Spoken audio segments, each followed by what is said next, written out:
Inilah jeritan roh saat dimandikan. Ketika ajal menjemput, segala urusan di dunia terputus sudah. Manusia akan menuju alam barzakh dan menunggu datangnya hari kiamat. Mereka yang masih hidup memiliki kewajiban untuk mengurus jenazah, mulai dari memandikan, mengkafani, menyalatkan, hingga mengantarkan ke liang lahat. Dari banyak prosesi ini, memandikan jenazahlah yang paling sulit, sebab tak sedikit pihak keluarga yang mengundang pemandi jenazah untuk membersihkan kondisi mayat. Ada kejadian yang dijelaskan Rasulullah Shallallahu Alaihi Wasallam ketika proses pemandian mayat. Ruh jenazah tersebut memanggil dengan suara yang didengar oleh seluruh makhluk, kecuali jin dan manusia. Seperti apa? Berikut ulasannya. Kitab karya Imam Abdurrahim bin Ahmad Al-Qatti menjelaskan bagaimana sakitnya ketika menjalani proses sakaratul maut. Setelah malaikat Israel menyelesaikan tugasnya, tubuh yang sudah menjadi jenazah akan dimandikan, lalu dikafani, disalatkan, dan dimakamkan. Diceritakan Aisyah radhiyallahu anha, ketika itu ia tengah menunggu suaminya, Rasulullah Shallallahu Alaihi Wasallam, kembali ke rumah. Ia mengucapkan salam dan kemudian berdiri untuk menyambut sang Nabi, kecintaan Allah tersebut. Duduklah di tempatmu, tidak usah berdiri wahai Ummul Mukminin. Begitu kata Rasulullah Shallallahu Alaihi Wasallam. Rasulullah Shallallahu Alaihi Wasallam kemudian duduk bersama Aisyah dan meletakkan kepalanya di pangkuan istrinya tersebut. Aisyah lantas mencari uban pada jenggot Rasulullah dan menemukan 19 helai rambut yang sudah memutih. Aisyah kemudian berpikir dalam hatinya, sesungguhnya baginda akan meninggalkan dunia ini sebelum aku, sehingga tetaplah satu umat yang ditinggalkan olehnya nabinya. Maka ia pun menangis sehingga mengalir air matanya jatuh menetes pada wajah baginda Rasulullah.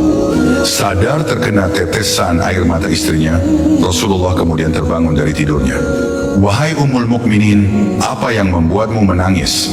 Tutur Rasulullah Shallallahu Alaihi Wasallam. Aisyah radhiyallahu anha kemudian menceritakan apa yang ia rasakan setelah melihat uban-uban Rasulullah Shallallahu Alaihi Wasallam tersebut. Tahukah kamu kondisi apakah yang paling menyusahkan bagi mayat? Tanya Rasulullah Shallallahu Alaihi Wasallam. Aisyah kemudian menjawab, tidak ada kondisi yang paling menyusahkan atas diri mayat dari saat keluar dari rumahnya. Anak-anak yang ditinggalkan berada di belakangnya serta menangisinya. Rasulullah menjawab, itu memang menyakitkan, tapi masih ada lagi yang lebih pedih dari itu. Aisyah kemudian menjawab lagi, tidak ada kondisi yang lebih berat atas diri mayat dari saat dia dimasukkan dalam liang lahat dan dikubur di bawah tanah. Para kerabat, anak dan istrinya meninggalkannya pulang. Setelah itu, datanglah malaikat mungkar dan nakir dalam kuburnya. Rasulullah kemudian tersenyum simpul mendengar jawaban istrinya ini. Beliau lantas menjelaskan, sesungguhnya saat yang paling berat bagi mayat adalah ketika datangnya tukang memandikan mayat. Pemandi jenazah biasanya akan melepaskan cincin yang dipakai si mayat, melepaskan pakaiannya, kemudian memandikannya. Saat itu, ruh akan menjerit kuat di mana suaranya dapat didengar seluruh makhluk kecuali jin dan manusia. Apa yang diserukan ruh itu ya Rasulullah? Tanya Aisyah. Hai tukang memandikan, demi Allah, aku memohon kepadamu agar engkau mencopot pakaianku dengan pelan-pelan, karena sesungguhnya saat ini aku sedang istirahat dari sakitnya pencabutan nyawa dari malaikat maut. Begitu ungkap Rasulullah Shallallahu Alaihi Wasallam. Aisyah kemudian semakin penasaran. Lalu apa yang diserukan lagi oleh ruh? Tanya Aisyah radhiyallahu anha lagi.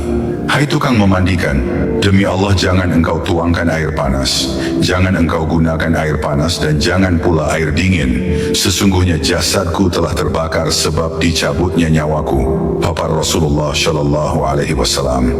Lalu ketika dimandikan, apa yang diserukan oleh ruh itu? Tanya Aisyah radhiyallahu anha lagi. Dan ketika dimandikan, ruh itu berkata, demi Allah, hai tukang memandikan, janganlah engkau pegang diriku terlalu kuat, sesungguhnya jasadku masih terluka karena keluarnya nyawa. Tutur Rasulullah Shallallahu Alaihi Wasallam. Setelah dimandikan dan dikafankan, Telapak kaki mayat diikat dan ia pun memanggil-manggil dan berpesan lagi supaya jangan diikat terlalu kuat, serta mengafani kepalanya karena ingin melihat wajahnya sendiri, anak-anak, istri atau suami buat kali terakhir, karena tidak dapat melihat lagi sampai hari kiamat. Sebaik keluar dari rumah, lalu ia berpesan, "Demi Allah, wahai jemaahku, aku telah meninggalkan istriku menjadi janda, maka janganlah kamu menyakitinya. Anak-anakku telah menjadi yatim dan janganlah kalian menyakiti mereka. Sesungguhnya pada hari itu aku telah keluar dari rumahku dan aku tidak akan dapat kembali kepada mereka buat selama-lamanya." Kesedihan ruh semakin mendalam saat jenazahnya diangkat oleh keranda dan dibawa dari rumah menuju kuburan. Dalam perjalanan itu, ruh melihat tubuhnya yang terbujur kaku, mengenakan kain kafan putih, dan diiringi oleh tangis serta doa dari keluarga dan kerabat.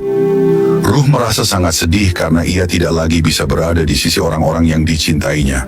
Tidak bisa lagi merasakan pelukan hangat dari anak-anaknya atau mendengar suara lembut istrinya. Seiring dengan langkah-langkah menuju kuburan, ruh terus memanggil dan berpesan kepada jemaah yang mengiringi jenazahnya. "Demi Allah, wahai kekasihku, wahai saudaraku, dan wahai anak-anakku, janganlah kalian diperdaya dunia sebagaimana ia memperdayakan aku, dan janganlah kalian lalai seperti aku telah lalai." Setiap langkah yang diambil semakin memperdalam kesedihan ruh, karena ia sadar bahwa perpisahan ini adalah untuk selamanya, hingga hari kiamat. Sesudah jenazah diletakkan pada pengusung, sekali lagi diserunya kepada jemaah, supaya jangan mempercepatkan mayatnya ke kubur, selagi belum mendengar suara anak-anak dan sanak saudara untuk kali terakhir. Setelah dibawa dan melangkah sebanyak 3 langkah dari rumah, ruh kembali berpesan, "Wahai kekasihku, wahai saudaraku, dan wahai anak-anakku, jangan kamu diperdaya dunia, sebagaimana ia memperdayakan aku, dan janganlah kamu lalai ketika ini, sebagaimana ia melalaikan aku. Sesungguhnya aku tinggalkan apa yang aku kumpulkan untuk warisku, dan sedikit pun mereka tidak mau menanggung kesalahanku. Adapun di dunia, Allah menghisap aku, padahal kamu berasa senang dengan keduniaan, dan mereka juga tidak mau mendoakan aku.